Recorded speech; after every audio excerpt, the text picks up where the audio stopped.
acknowledge too here some terrific people. We've got Trevor who's introduced us, and James Wild, who's the CEO of Men's Shed at WA. Could I acknowledge too David Michael, one of the local members of Parliament here, and Donna Farragut, who's with us, and Mark Irwin, who I've seen a bit of lately, who's the mayor of this area. And could I acknowledge Laura Pritchard as well, and it's terrific to see Keith Wilson. Haven't seen him for a bit, so it's great to see him here, looking hale and hearty, and that's a great thing. I have to defer to his age, and he is the person who here is the presiding grandfather. So. And I extend my thanks too to Laurie West for assisting our country delegates to attend. Well, by now all of us are familiar, actually the whole country is familiar with the concept of the modern men's shed, which is built on the conventional notion of an old shed in the backyard that has long been part of life for many Australian men. The old shed did provide a refuge of sorts, but it did not necessarily address the issue of isolation. We have come to understand more deeply the negative impact of loneliness and isolation on somebody's well-being and health. We are learning more about the role of the connection between people and within our community in maintaining well-being, maintaining self-esteem, and maintaining health. There are almost, as you would know, 200 developing and established men's sheds in Western Australia. In fact, there are a number in the areas immediately surrounding us at this moment. Nearby, the Stirling Community's men's shed has 120 members. There is also a well-established Carrinup Community men's shed with a focus on traditional woodwork. This venue, the Stirling Adriatic Centre, is the site of the developing Jones Street Community men's shed. And we can expect this men's shed will soon be thriving.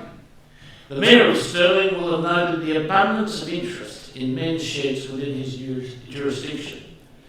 It was brilliantly demonstrated in this neighbourhood in a short period.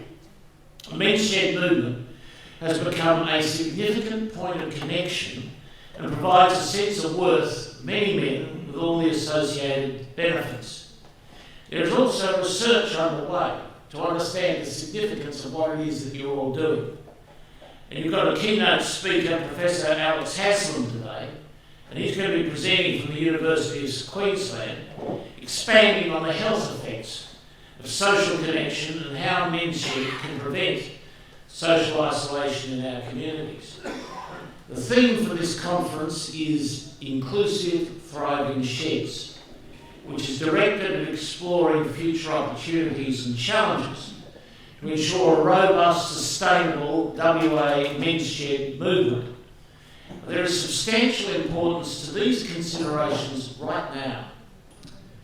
A strong men's shed movement is essential at this time through COVID-19 because we have experienced the most significant shock to our community since World War II. Thus far, we've come through it relatively unscathed, but it is still undergone serious dislocation and uncertainty amongst us.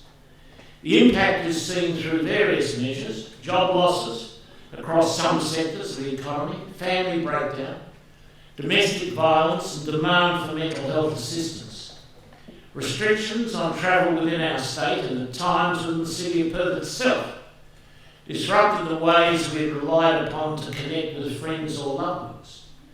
COVID stopped community sport. It stopped us going to the football. It ruined plans for birthdays and weddings. It stopped us catching up with our mates. For men already isolated, COVID-19 just magnified the issues that we faced. Western Australia has not suffered to the extent of some of the other Australian states, but we have no guarantees about when things will be returned to normal or what the future normal might look like.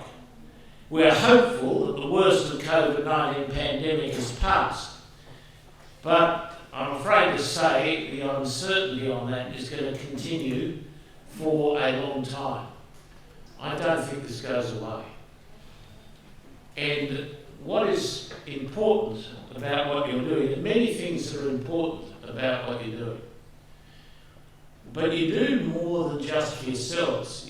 And sometimes the way I speak about it, and I'm speaking about it here, it's the idea of blokes getting together, resolving issues of isolation for themselves and chatting with good mates. Actually, that's not so simply that.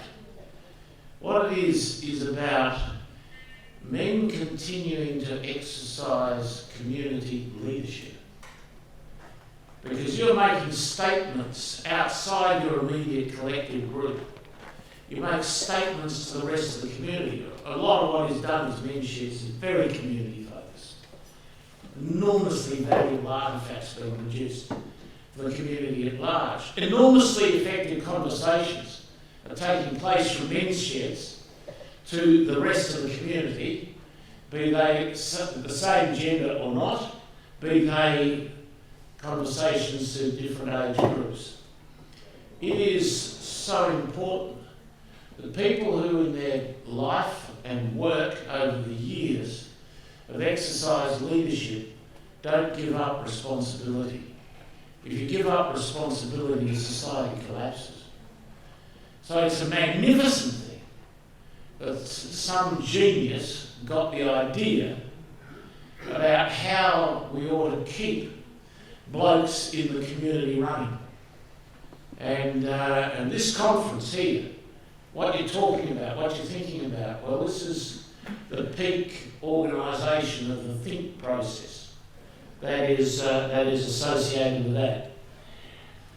Men's Shed Vision is for all men to have the opportunity to join a men's shed community, enhancing their well-being and health and enriching their lives and the lives of people in the local community. That's what you say about yourselves as one of your purposes. And that's what I'm talking about. At a men's shed, men from diverse backgrounds work on projects, contribute to the community, learn new skills, talk with their mates. And the recognition of diverse backgrounds is crucial because certain groups within our community are subject to additional pressures that contribute to isolation. So WA's sheds support a broad cross-section of the community and have proven they can support men with a wide range of interests and needs, including retired men, Aboriginal men, men with a disability, men with mental health issues, ex-prisoners, men and youth on community service orders, disadvantaged youth, unemployed men, elderly, refugee and migrant, returning veterans, FIFO workers, LGBTQ plus men. These extraordinary array of people find that essential healing balm and invitation to exercise community leadership coming through with them as a result of their association with what looks like just a bunch of old Aussies. The challenges of the COVID pandemic have illustrated the importance of connection in our communities, the importance of minimising social isolation. So I have to acknowledge your efforts addressing the recent challenges. Men's sheds play a crucial role in bringing people together, a diverse range of men, especially for those men in groups that may experience additional pressures. So, I wish you well for your conference. I know it'll be a refreshing and interesting and productive opportunity for all of you, but it's going to be much more than that. I would argue that today, and I don't know what else is happening around the state today, but that doesn't matter because I know what you stand for. This is the most important meeting happening in Western Australia at this moment. And that's a big responsibility on all of you because you represent enormous numbers of members of the Men's Shed movement and enormous numbers of branches of that movement. And so you're the product of what you think and say here is going to reverberate around the rest of the community. Am I supposed to declare open? I declare open.